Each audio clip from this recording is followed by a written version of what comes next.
बिस्मिल्लाहिर्रहमानिर्रहीम। अस्सलाम वालेकुम। आप यूट्यूब चैनल देख रहे हैं और मैं हूं हसन चीमा। नाजरीन, NA-73 डस्का से नून लीग MNA हैं नशीन इफ्तिखार साहिबा, उनके साथ एक नाखुशगवार वाक़या पेश आया है, उस पर बात करेंगे।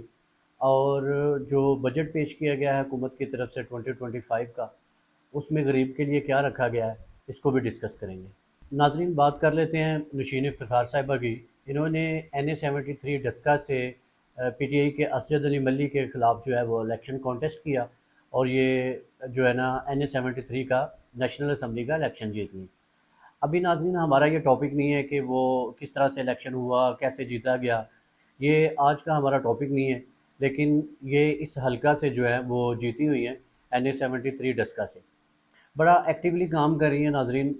आपने इनको सोशल मीडिया पे भी देखा होगा। नाजरीन, ये अपने वाला साहब की वफ़ात के बाद सियासत में आई हैं और अपने हलके में बड़ी एक्टिव हैं, सोशल मीडिया पे भी बड़ी एक्टिव हैं। नाजरीन, इनके साथ एक नाखुशगवार वाक़या पेश आया। ईद की छुट्टियों में ये सियालकोट सिटी हाउसिंग में मूवी देखने के लिए अपनी फ़ैमिली के साथ गई, तो वहाँ पे इनके साथ एक इंसिडेंट हुआ।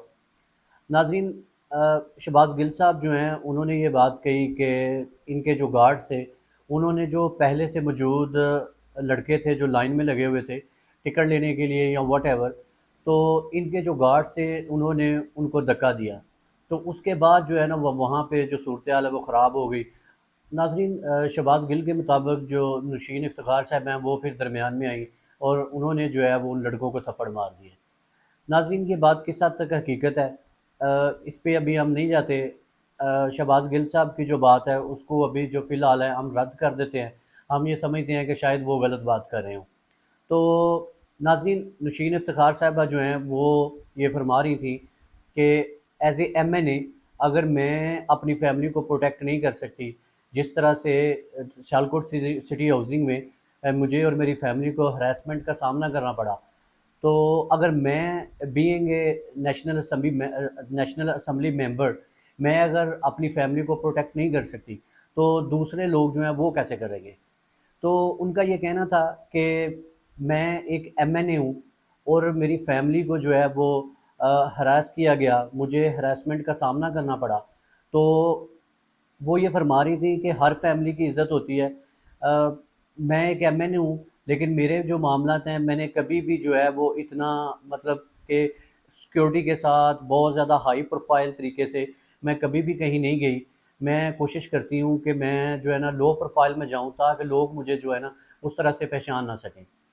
लेकिन नाज़रीन, सवाल ये बनता है कि इज़्ज़त जो है वो सिर्फ़ मरीम नवाज़ की या नून लीग में मौजूद जो ख़वातीन हैं उनकी है। देखें, असूली बात करनी चाहिए।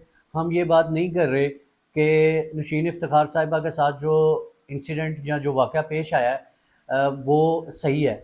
नाज़रीन, जो नशीन इफ्तिखार साहिबा के साथ वाक़या पेश आया वो भी जो है उसको डिस्करेज करना चाहिए। किसी को भी जो है वो उसको इस तरह से नहीं करना चाहिए, इस तरह से हाईलाइट नहीं करना चाहिए या पॉइंट स्कोरिंग के लिए उसको यूज़ नहीं करना चाहिए। नाज़रीन, लेकिन सवाल ये बनता है कि इज़्ज़त जो है वो सिर्फ़ नून लीग में मौजूद ख़वातीन की नहीं है। इज़्ज़त पाकिस्तान में मौजूद हर उस औरत की है जो कि इस मुल्क में एक्टिव है या घर के अंदर है या घर के बाहर काम करती है, वर्किंग लेडी है या हाउस वाइफ है। इज़्ज़त जो है वो तो फिर सबकी है। हाफ़िज़ाबाद में इतना दर्दनाक वाक़या पेश आया, मैं उस वाक़ये की तफ़सील में नहीं जाऊँगा, लेकिन इज़्ज़त तो उस औरत की भी है। ठीक है, जो भी उस वाक़ये के जो ज़िम्मेदार थे, उनके ख़िलाफ़ जो भी एक्शन किया गया, लेकिन ऐसे वाक़यात को जो है रोकने की ज़रूरत है। जब वाक़या हो जाता है, तो फिर उसके बाद आप जो मर्ज़ी करें, वो इंसिडेंट जो है वो तो हो चुका होता है। जो इज़्ज़त ख़राब होनी है वो तो ऑलरेडी हो चुकी होती है। लिहाज़ा ऐसे जो इक़दामात करने चाहिए, ऐसे जो है ना एक्शंस लेने की ज़रूरत है कि इस तरह के जो इंसिडेंट हैं वो पेश ना आएँ। तो नाज़रीन, मैं बात कर रहा था कि इज़्ज़त सबकी है। PTI में मौजूद भी जो औरतें हैं उनकी भी इज़्ज़त वैसी ही है जैसी कि मरीम नवाज़ साहिबा की है, जैसी नशीन इफ्तिखार साहिबा की है। सबको इज़्ज़त की ज़रूरत है।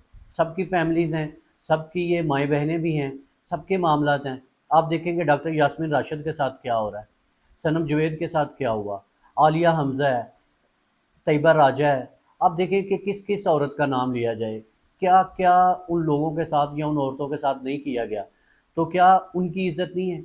ٹھیک ہے آپ کی بھی عزت ہے، لیکن آپ کو ان عورتوں کی بھی عزت کا خیال رکھنا چاہیے جن لوگوں کے خلاف جو ہے وہ آپ ہر ٹائم جو ہے وہ بولتی ہیں۔ ابھی یہ جو انسیڈنٹ ہے، یہ واقعہ جو ہے، یہ آپ کے ساتھ جو سیالکوٹ سٹی ہاؤسنگ میں پیش آیا، اس میں بھی آپ جو ہے پی ٹی آئی کو ہی رگڑا لگا رہی ہیں۔ آپ یہ بات کر رہی ہیں کہ یہ ایک انتشاری پارٹی ہے، انہوں نے لوگوں کو جو ہے نا وہ خراب کر دیا ہے، انہوں نے جنریشن کو جو ہے وہ بدتمیز بنا دیا ہے۔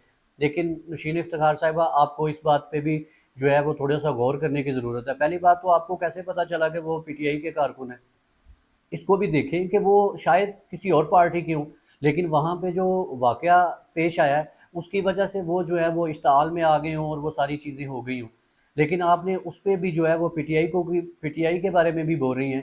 آپ کا جو ویڈیو پیغام ہے اس میں بھی آپ نے پی ٹی آئی کو ہی رگڑا لگایا، اور آپ یہ بول رہی ہیں کہ یہ ایک انتشاری پارٹی ہے، اس نے پورے پاکستان کا جو ہے ماحول خراب کر دیا۔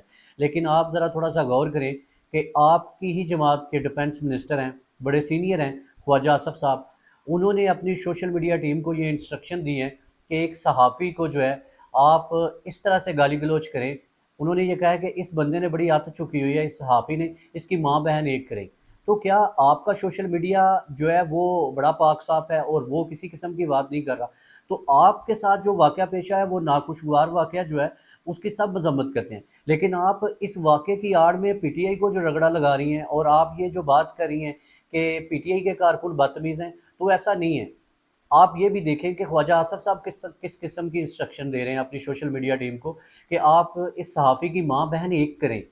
یہ کوئی چھوٹی بات نہیں ہے، ہمارے ملک کا ڈیفنس منسٹر ہے، اور آپ اس کا مائنڈ سیٹ چیک کریں۔ تو اس بات کا خلاصہ یہ ہے کہ نشین افتخار صاحبہ، عزت سب کی ہے، ٹھیک ہے؟ اگر آپ کی عزت ہے، آپ کی پارٹی میں موجود دوسری عورتوں کی عزت ہے، تو پھر پاکستان میں موجود ہر پارٹی اور ہر جو اس ملک کی عورت ہے اس کی بھی عزت ہے، اس کی عزت کو بھی اسی طرح امپورٹنس دی جائے جس طرح آپ لوگ اپنی عزتوں کو امپورٹنس دیتی ہیں۔ ناظرین، بات کر لیتے ہیں بجٹ جو پیش کیا گیا ہے 2025 کا۔ ناظرین، المیہ یہ ہے کہ ہر سال جو ہے وہ بجٹ پیش کیا جاتا ہے، لیکن سیم اسی طرح جس طرح ماضی میں کیا جاتا تھا، اس دفعہ بھی ویسا ہی ہوا ہے کہ غریب کے لیے اس بجٹ میں پھر کچھ نہیں ہے۔ مہنگائی آئے گی، جو اشیاء خورد و نوش ہیں اس کے جو نرخ ہیں اس میں اضافہ ہوگا۔ تو ناظرین، غریب کے لیے تو اس بجٹ میں بھی کچھ نہیں ہے، لیکن المیہ یہ ہے کہ اس بجٹ کو جو بنوا رہے ہیں ان کا اپنا سارا پیسہ باہر ہے، اور جو بندہ اس بجٹ کو لکھ رہا ہے اس کا سارا پیسہ دبئی میں ہے۔ تو ناظرین، یہ لوگ جو ہیں کیسے اس ملک کی عوام کے بارے میں سوچیں گے؟ تو یہ ہر بندہ جو ہے اس بجٹ کو سیگریگیٹ کر دے گا کہ ڈیفنس کے لیے اتنا رکھا گیا ہے، ہیلتھ کے لیے اتنا رکھا گیا ہے، ایجوکیشن کے لیے اتنا رکھا گیا ہے۔ ناظرین، اس کو صرف سیگریگیٹ کر دیا جائے گا۔ میں بہت زیادہ ڈیٹیل میں نہیں جاؤں گا کہ اس بجٹ میں کیا کیا چیزیں کی گئی ہیں، لیکن آپ اس کا جو کنکلوژن ہے، جو خلاصہ ہے، وہ یہی ہے کہ غریب کے لیے اس بجٹ میں کچھ نہیں ہے، ٹھیک ہے؟ جو بھی چیزیں گئی ہیں وہ عمرہ جو ہیں ان کو مد نظر رکھتے ہوئے کی گئی ہیں۔ اتنی زیادہ جو مہنگائی آئے گی، آپ کو معلوم ہو جائے گا کہ اس بجٹ میں جو ہے وہ کس طرح سے چیزیں کی گئی ہیں۔ تو ناظرین، یہ سارا بجٹ جو ہے وہ بنایا گیا ہے، اور اس کے لیے جو پیسہ آئے گا، جو فنڈز آئے گا، وہ غریب کی پاکٹ سے نکلے گا۔ غریب جو ہے وہ ٹیکس پے کرے گا، اور وہاں سے جو ہے وہ ان کو ریونیو جنریٹ ہوگا، اور یہ اپنے للے تللے اور اپنے جو عیاشیاں ہیں ان کو کریں گے۔ ناظرین، ایک بات یاد رکھیں کہ خود ہی کمانا ہے اور خود ہی کھانا ہے۔ اس گورنمنٹ نے، اس موجودہ حکومت نے آپ کے لیے نہیں سوچنا، لہٰذا محنت کریں، اور جو بھی کر سکتے ہیں اپنی فیملیز کے لیے آپ کو خود ہی کرنا پڑے گا۔ اس حکومت نے آپ لوگوں کو کچھ نہیں دینا سوائے لالی پاپ کے، سوائے کہانیاں سنانے کے۔